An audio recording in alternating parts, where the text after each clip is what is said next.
Thank you for being flexible about timing. We got a little confused, but Sure, no worries, no worries.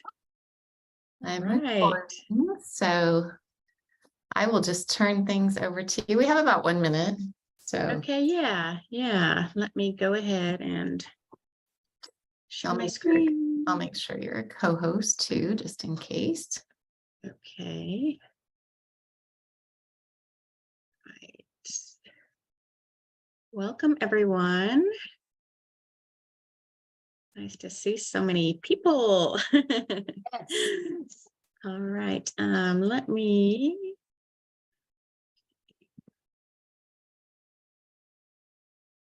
Okay, I like to see all the faces. So I'm like, I have this huge screen, so I'll be looking up. That means I'm looking at your face. Okay, so yeah, well, why don't we get started by first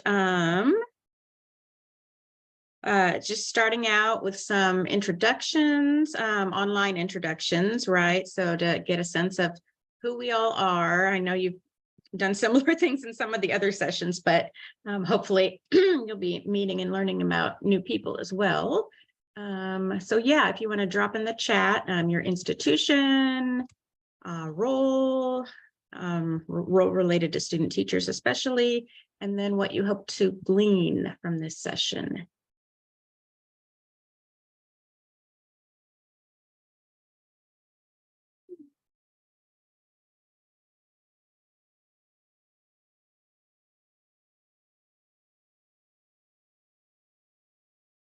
I will type my own.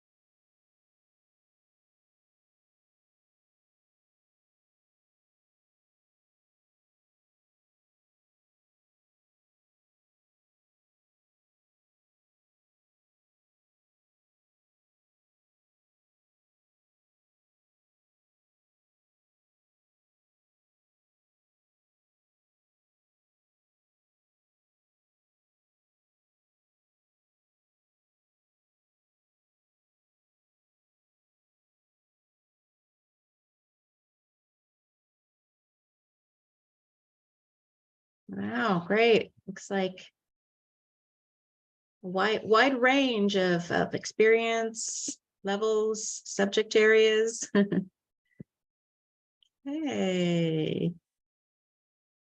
Want to learn how to promote meaningful reflection. Awesome. Being more mindful in my supervision and support. Cool. And I think, do all of you have access to the PowerPoint? I think I can drop the link in just in case. Yeah, for easy access. Yeah. I opened it on my iPad. Yeah. Hey, so wonderful and welcome everyone. I think I even saw a couple colleagues from my university. Helen, there you are. Hello. Okay, so yeah, we'll start out with the goals of the session, which it appears aligned so far, kind of from what I've seen with what you all hope to get out of the session. So that's encouraging. We won't have to make too many adjustments, although we always make adjustments right on the fly. So what a primary goal is for all of us to just kind of share, talk about, discuss our context, right? Our supervision context. And specifically what we're focusing on is some of these theory to practice gaps that we often experience, or our candidates, our teacher candidates, our student teachers often experience kind of, between their coursework and then when they get into the classroom, certain disconnects, particularly related to culturally responsive and culturally sustaining pedagogy. And so, so kind of for you all to kind of compare and contrast. So what are similar things you all are experiencing with your student teachers, or maybe some differences?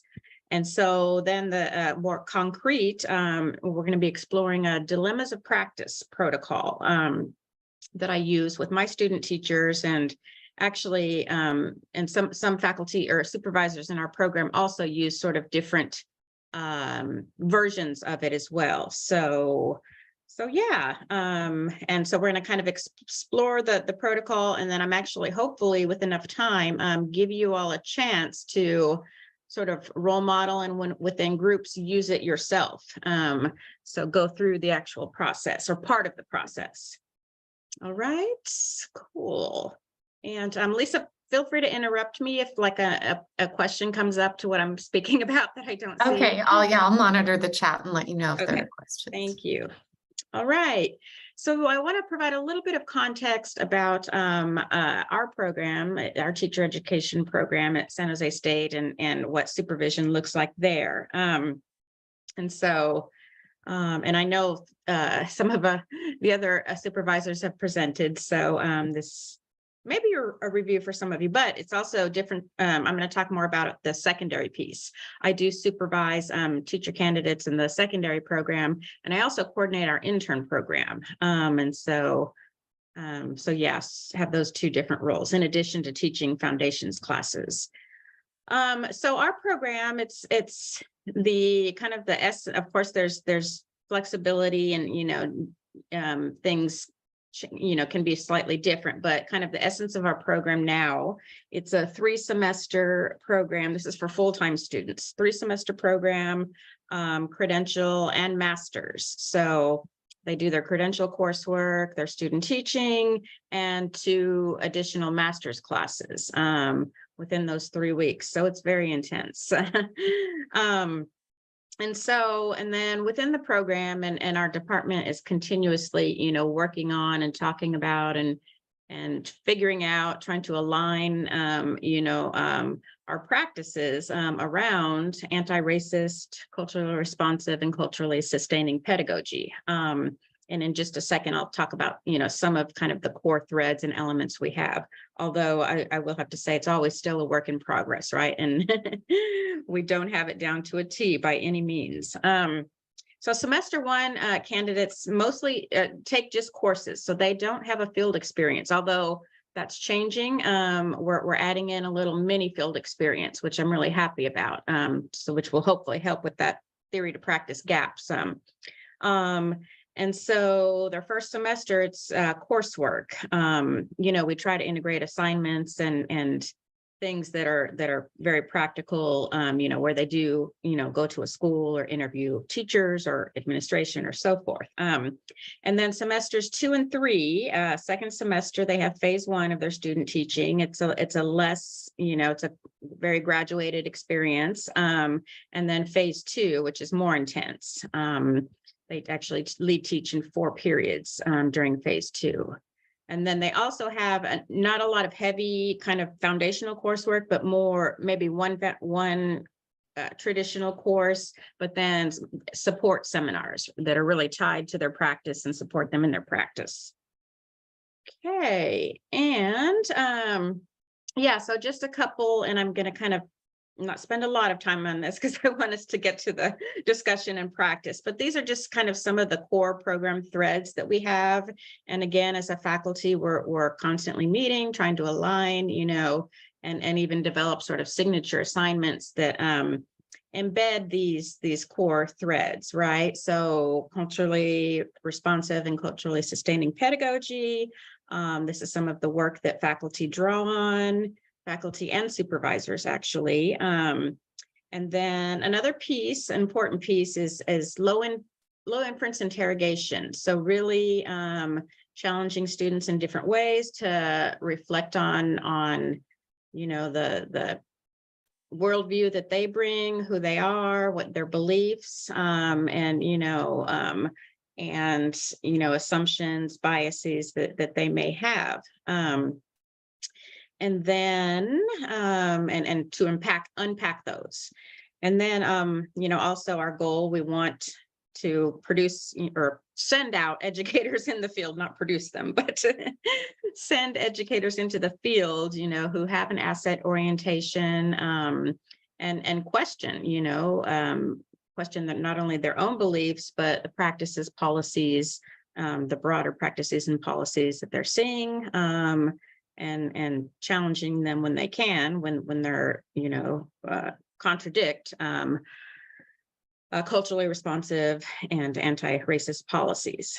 So that's kind of it in a nutshell. And I could do a whole presentation on that, but yeah. And so going to then the main elements of the student teaching. So, and this is phase one. That's mainly what I work with. And so, and it's a shorter experience. Teacher candidates are in 2 classes with a mentor teacher. So they co-plan. We do have a co-plan or co-teaching model, where they co-plan. They start out with less responsibility, graduate to more responsibility, but we really encourage them to start out, doing as much as they can with their mentor, with their students, and so forth. And so then they have a one of us, a San Jose State supervisor, who we work with them, we observe them. CTC required 6 times a semester or more. And then, we do observation cycles with them. So sort of a pre-meeting where they set goals, and then, share our lesson plan, we give feedback and so forth, and then do the debrief. We also have a biweekly supervision seminar, so that generally meets every 2 weeks. And so that's kind of the piece that I'm going to be focusing on, which is where we implement this dilemmas of practice protocol, or I implement it. And just a note for a little more context, during this time, they're also taking a creating effective learning environments course. Some people refer to it as classroom management, which we don't like to call it that, because we don't consider it management, right? We consider it learning about our students, delving into who they are, and how we interact with them, and create a inclusive environment that promotes equity and so forth. So and they're also completing cycle 1 of the Cal TPA. And so we implement support for that as well. So that's what they're doing pretty much. So kind of going back to the dilemma that I raised a little bit at the beginning. So as students begin their student teaching, right, after going through a lot of coursework, they often struggle applying theory to practice, right? And so they have this gap. And once they're in the classroom, negotiating the realities of their teaching placement. So yeah, I thought just for a little bit to give you all a chance to kind of talk a little bit and share. I thought we would take 10 minutes and we'll go in breakout groups of 4 to share a little bit about your context, your supervision context, and the student teachers who you work with, and then sort of how your understanding of how culturally responsive and sustaining pedagogy is integrated into your program. And then, talk about what patterns or ongoing issues arise with your students, and actually bridging theory to practice, right? Actually implementing CRP, CST practices. Okay, so any questions before we break out?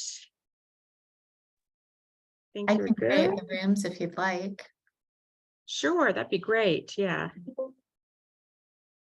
Wonderful.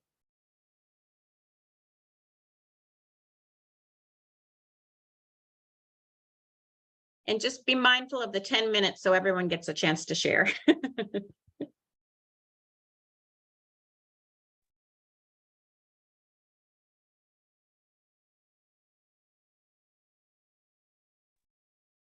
Okay, welcome back, everyone. How many of you were in mid-sentence when when you got cut off? So let me find my chat. There we go.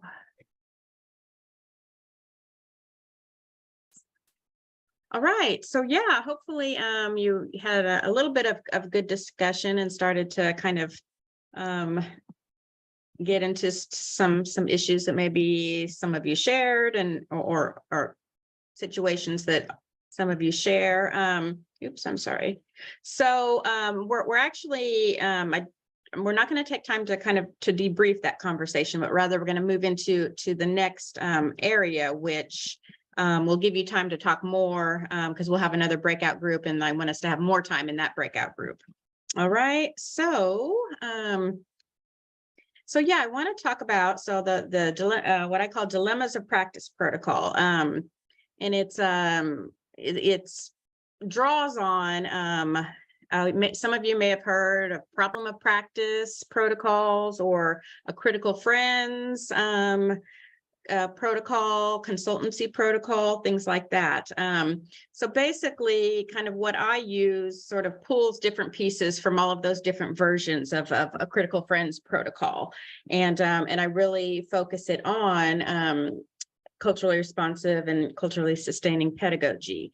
And so really, so what it is it's a framework to promote, and this is where our student teaching seminar comes in, right? To promote deep and meaningful conversations and kind of provide a structure for students to really unpack and critically reflect on and get thoughtful input and even challenges from their peers on what's going on, you know, the issues that they bring up. And so in a nurturing and positive way, right? And so with the ultimate goal for students to critically reflect on practice and better be able to serve their students. And again, this is in their seminar, and so it's a community of practice, right? So, you know, we meet, and many of the students know each other from the program anyway. So it's a very safe environment and supportive environment. You know, do a lot to try to create and foster that. So yeah, what is this? What does this look like? So here's kind of a visual of the protocol, and then I'll go into each piece in a little more detail. We can't see your screen, Katya. I don't know. Oh, I'm sorry. Shoot. No, it's okay. I guess I forgot we have to reshare then when we come back, huh? Yeah, okay. Sorry about, y'all can see it now? Yes. Okay, great.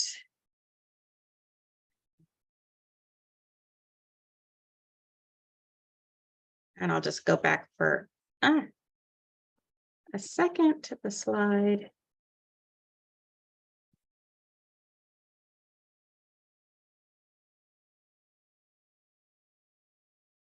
So that's the first slide that I had up, sorry. But yeah, you all have access to it. So, okay, so so the protocol, so basically during our seminar, and not everyone, my seminar is typically 5 or 6 student teachers who meet together. And actually, I used to supervise all different subject areas in the phase 1. Now it's more my content area, which is English. We're trying to group content areas together. And so, so usually 1 or 2 people will go each time, just because we have other things we focus on and do in the seminar, and there's not time for everyone to share. So the first part is posing, right? So one of the student teachers presents a dilemma of practice. Then we have probing, right? They discuss it with their peers, and then feedback, the feedback step. Peers give feedback, and then the presenter kind of determines and talks about next steps they're going to take once they go back in the field. Then, of course, they enact, so trying out the new strategy or approach. And then the next seminar, or when they reflect on how it went and come back and report back next seminar. So to go in a little more depth, so with the posing, right? So, and I've actually laid out the slides like how I present it to them. So, you know, you're more than welcome to take the slides and use them if you'd like to use them with your student teachers. But I have them describe the major issue that they're struggling with. And this should be something ongoing, right? Something they're grappling with. And maybe they've tried this and that and just hasn't worked. So they just kind of feel stuck or puzzled. And so, and then so to describe it and be as specific as they can. And we try to really emphasize, low inference, what are the facts? What are the observable things that you can describe, right? So try not to make make assumptions or infer things, but just kind of describe what you're seeing, observing, and so forth. And then we encourage them to like frame a question, right? So how do we, and so an example I have here. So I have an emerging bilingual student in my English 1 class who is disengaged and rarely participates in class. What can I do to get her to participate more? So that would be a question we would see in the seminar. Katya, can I interrupt? We had a question Sure. about whether you do this in person or also over Zoom. Good question. Yes, I actually do it over Zoom. I've been doing my seminars over Zoom now. I used to have it in person, but the past several semesters I've been doing Zoom.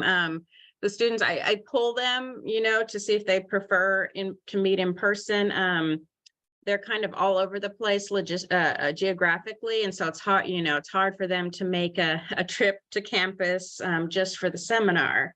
And probably, yeah. So, but we do some community building, before, because I know even within our small group, we were talking about, well, our seminars that we have in Zoom, some people just want to turn the camera off and, and participate as passively as they can sometimes, right? I mean, that's not everybody, but I do build, kind of build in expectations and people knowing, that they are going to be sharing and are going to be asked to give feedback, right? And within that community, it works well, actually. It does work really well. So, and again, it's a small group. If you had a larger group, you may want to modify it. It might work better with modifications. So, okay. Yeah. So that would be an example.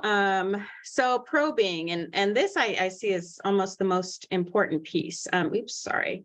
So the peers then are asked to ask the presenter clarifying questions. And I really emphasize the first questions are not, not trying to problem solve, right?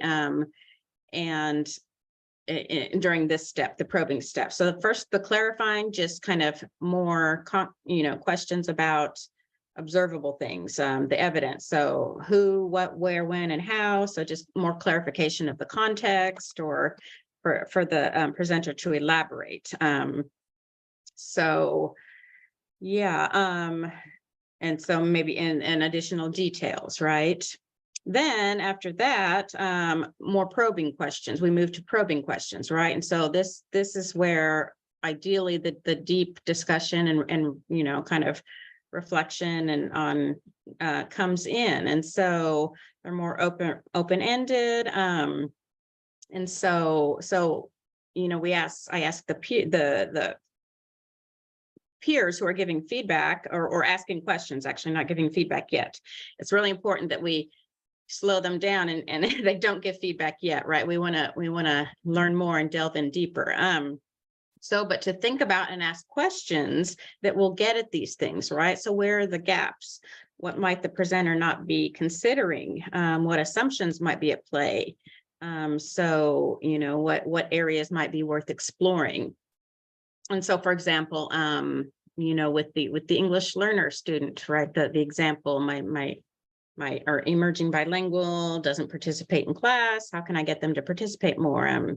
So maybe one question a student might pose is, well, are there times when the student does participate? Or, are there any times, could you describe a time when you have seen her engage, right? So kind of, rather than just looking at the sort of the deficit, what the student isn't doing, looking at it from a different perspective. Okay. So yeah, so then comes the feedback piece. So after, you know, and it's really interesting, like after the, you know, the presenter fields these questions, you know, and really thinks about it, you kind of see them kind of often sort of changing. Oh, well, I didn't think about that, or, oh, you know, I'll have to look into that. I really don't know. Or, so as opposed to more of kind of just the superficial things that they see and then maybe make assumptions about, right? Or conclusions about without exploring it, interrogating it further. So feedback then that the peers offer, we want them to consider. So what alternative framings might you offer, right? So maybe kind of like the question, well, when does the student tend to engage more, or you know, so forth. And then tangible suggestions or concrete strategies they might offer based on now the context and details that they understand and some of the interrogation. So, so yeah, the final piece then, the student teacher goes out, goes back to their placement, and then actually tries out the new approaches or strategies. Then we have them reflect on the outcome. So what worked, what didn't work. And then again, the really important piece, going back to evidence, right? Observable data, like what are you basing this on? You know, when you say, you know, the students still not engaging, well, what does that non-engagement look like? When does it happen, right? And so reports back to the group. And sometimes, you know, the dilemma, like the student teacher feels pretty good about it and is ready to kind of focus on, you know, feels like they've made a lot of progress and is ready to focus on something else. Often they'll come back with kind of different questions around it, right? Well, I tried this and, you know, this worked well, but this piece didn't, and so forth. So it's an ongoing reflection process. Okay, so before we actually take some time to have you all try this process out, do you have any questions, any comments?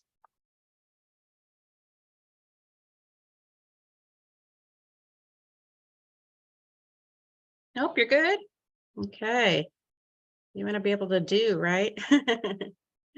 Okay, so what we're going to do, I'm going to, yeah, so you're going to go back into groups, and I don't know if when we did the groups of 4, did a couple people get left in really small, like groups of 2, I think Lisa, we or? had pretty good even groups.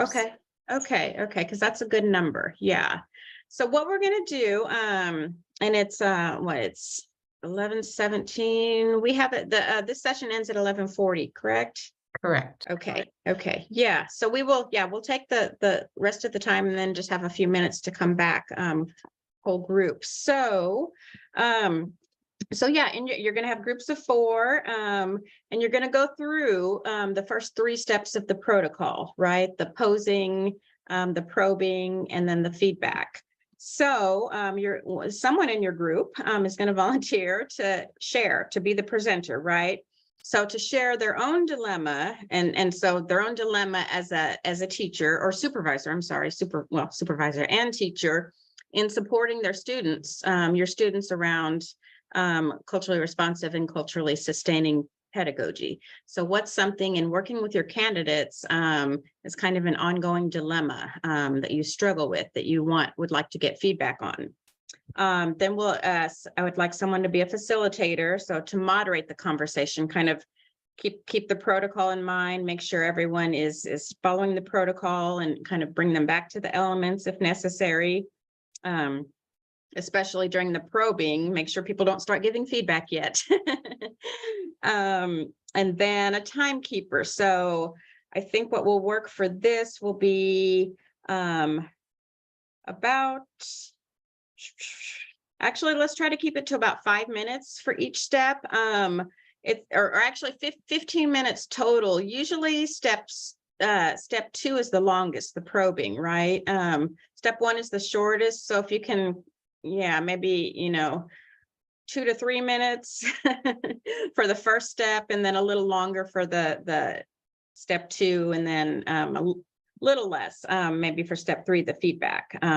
Okay, so but just kind of go with the flow.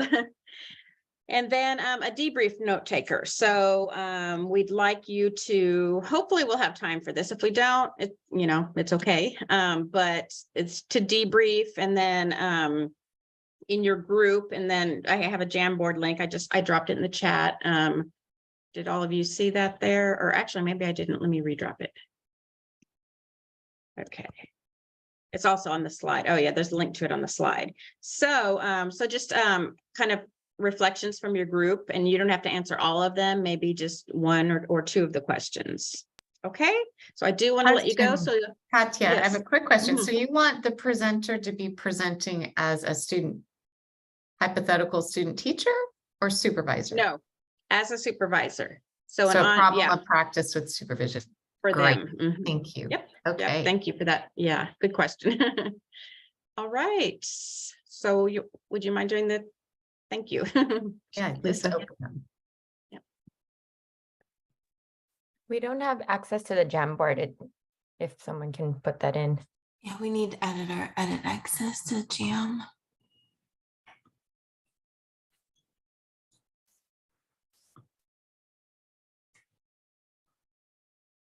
Jam on it.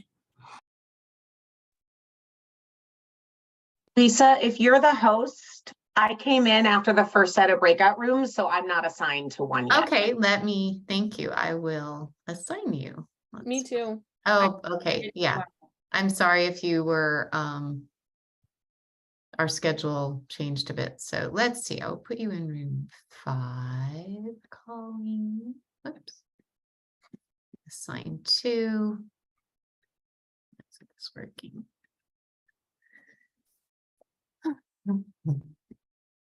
There we go. 5. Okay. Assign to room 4. And then I think I will create. You could just put all of us remaining here in a group. That's true, except for we're trying to get 4 people in each. Room Okay. 7. Thank you, Lisa. Yeah. And then room 8. Sorry, around. So I think I will. Can I create a new room?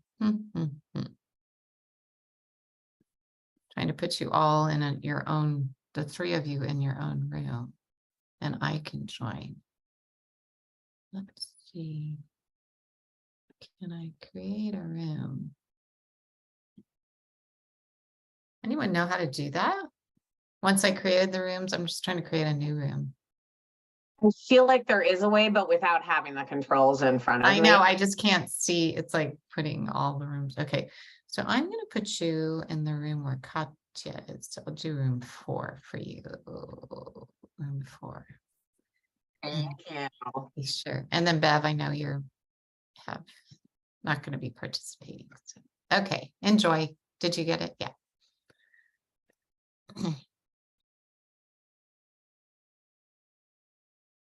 Hope you feel better, Bev.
Okay, welcome back, everyone. And I am so sorry. It was brought to my attention at the last minute that the Jamboard people could only view it. So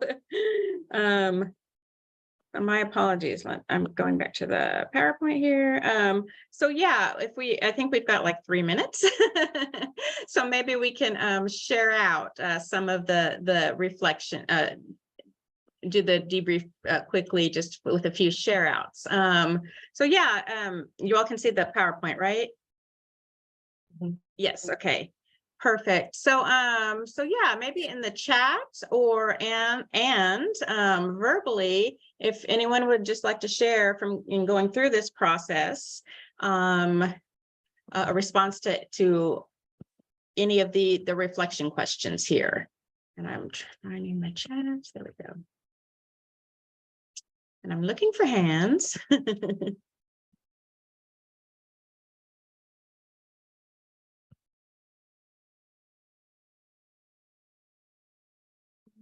Someone said Lisa. great tool. Lisa Giglio, you've got your hand up, right? I do. Hello. Thank you Hello. for practice.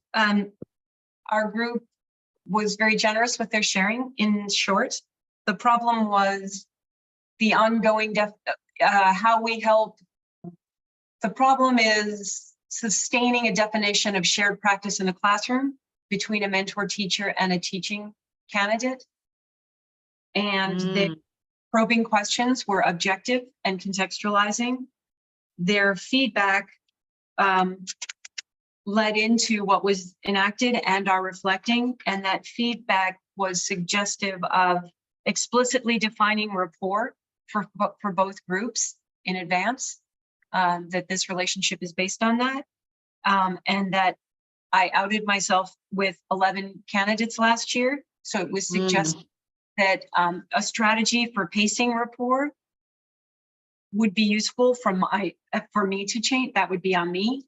And that infusing fun and options included coffee if you're local or a dance party if you're not.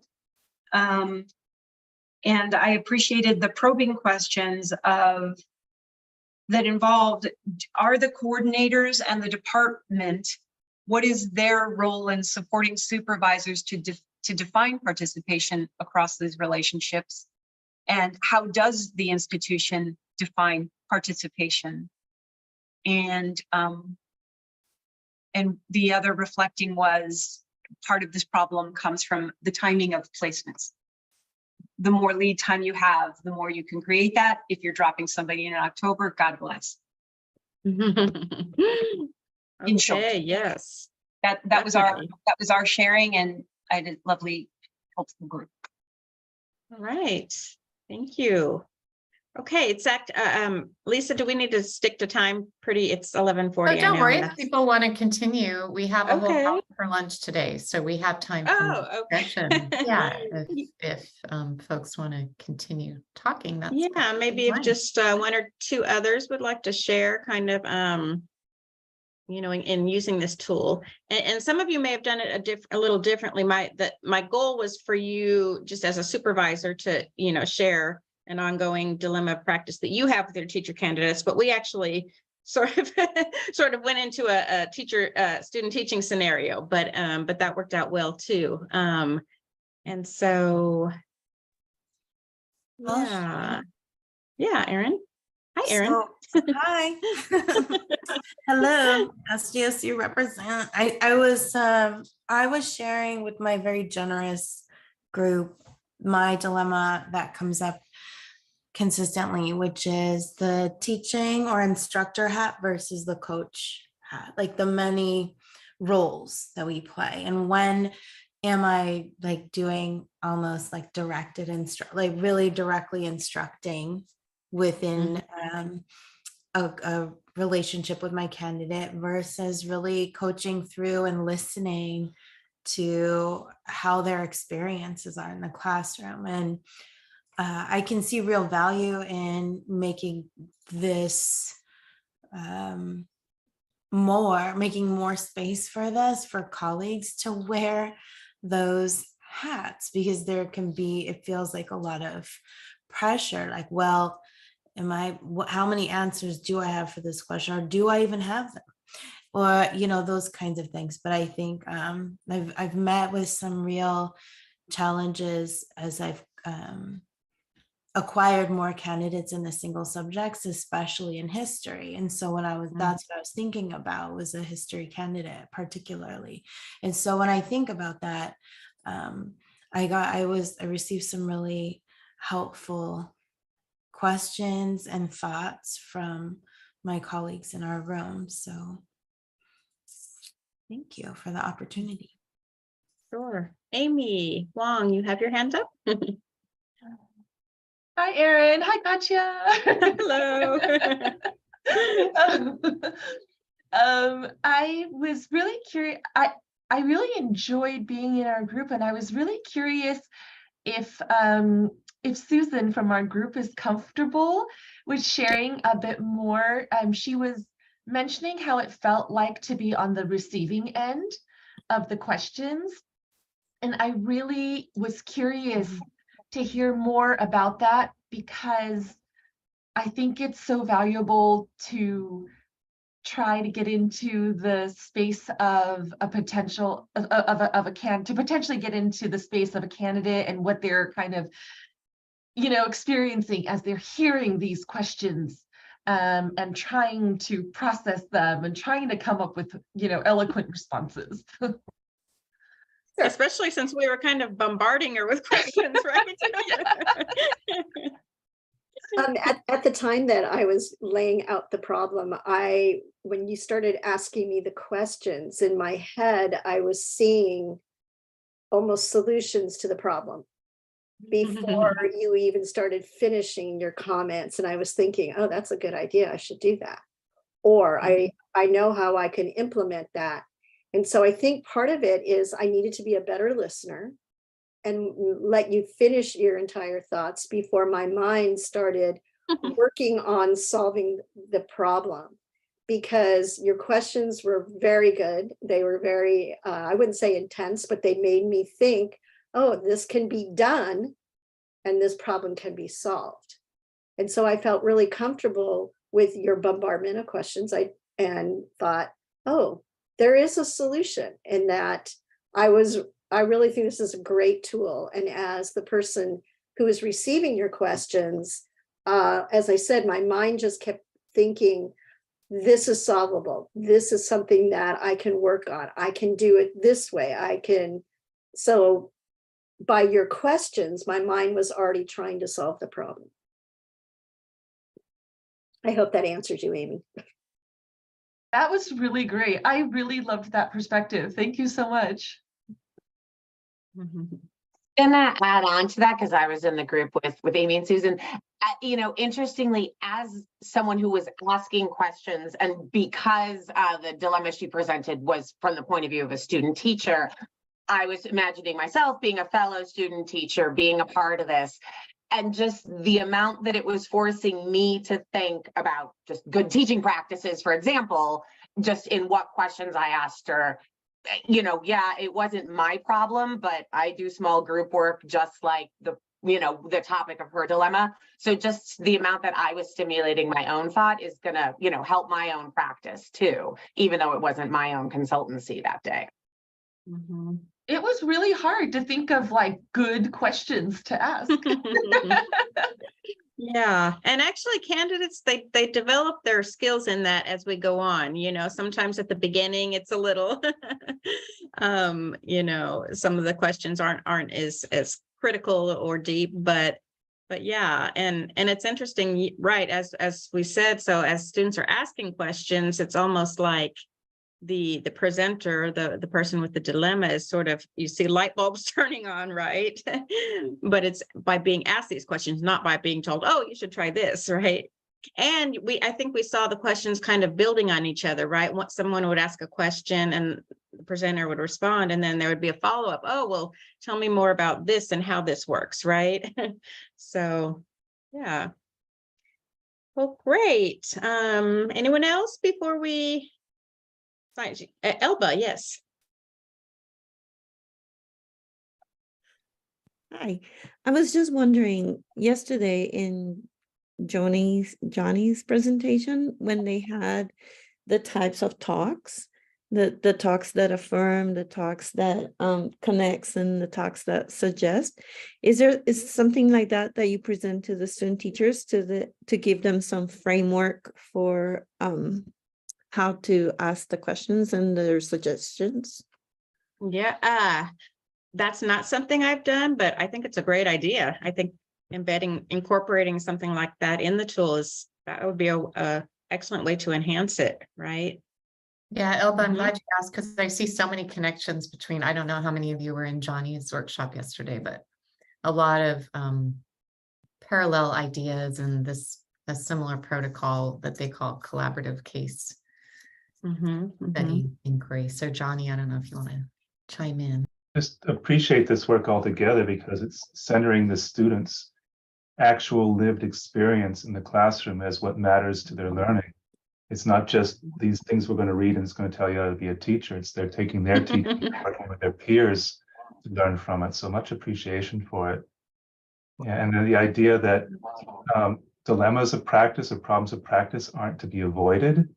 They're what we learn from. I mean, I'm in math education, and math education is all about let's make some mistakes so we can learn from them. So same thing with teaching too. We're going to have stuff we run into that we're not so sure about. Well, how do we make it part of our learning? So appreciate that, Katya. Yeah, and how do we collectively sort of share similar experiences and grapple with with what we're experiencing and come to solutions? Yeah, And that part Great. too, just that we don't do it by ourselves. The idea exactly. that we work with each other. Well, at UCI, they have cohorts of the students. So does Vanguard, where the student teachers come together every week with their professor. Is that what I think that was one person I was talking. So then the kids can talk then too. The student teachers. I appreciate that one because the idea that we shift the notion that they're coming to our seminars to hear from us. Making a shift there. That everybody in that, if we go back to some of the equity frameworks and such, or Paulo Freire or whatever, with this community of practice notion, it's like we're coming together. And I know in my case, it's a surprise sometimes when I'm the older person in the room, but I'm sitting aside just listening. That's a shift for them that we might learn from each other, and it's not just about somebody dispensing. That was the value I saw when I would talk to one of my student teachers. And I'd say, well, have you talked to so-and-so? Because a number of times they were in the same class, 7th grade science or high school science. They were doing the same, kind of following the same schedule. So I said, oh, have you talked to so-and-so about doing, genetic this and that? And then they did go to them during their cohort. So that was really valuable. Nice. Yeah, and the whole idea is promoting, kind of the more self-directed learning. Like at the very beginning, they need a little more scaffolding with the protocol, kind of sometimes reminders to come back to this and wait, don't offer your solutions yet, right? But then after a couple of times, you see, I mean, they do it, right? I just kind of sit back as a observer a lot of the times, just interjecting occasionally. Yeah, and one time I had 2 student teachers who. One was Hispanic and one was Asian, and they were both at a school, 2 different schools, but they primarily had Filipino and Vietnamese students, both of them. So they were able to share, some of the challenges, and it was good. It was just good for them to share out. Amy, you had one Yeah. final comment, question? No, as Gwen and Johnny were talking, I was thinking about the connection here to like candidates to their own students too. How often, like in the TPEs or in, different standards, they want them to critique, they want them to think critically about things, to be able to express themselves. And this would hit, a lot of different standards or practices. And really kind of thinking how if we ourselves have this experience in our seminars or through our coaching, we can also help the candidates with envisioning what that might look like in their classroom, regardless of, you know, the age of their students or anything. But it just adds another, you know, layer to our own practice, that we kind of have a sense of how these kinds of experiences can be facilitated. I'm appreciating that, Amy, because learning how to talk to each other and listen to each other is a big deal. And, you know, how we do that as teachers for each other is something that, you know, is kind of marginalized or not named. But with Katya's doing and what we're doing, we're giving a name to it. Yeah. And just to carry that, I mean, in the science standards, the math standards, all those kinds of things, there's ways, part of the discipline is how you talk to each other about the discipline. Yeah.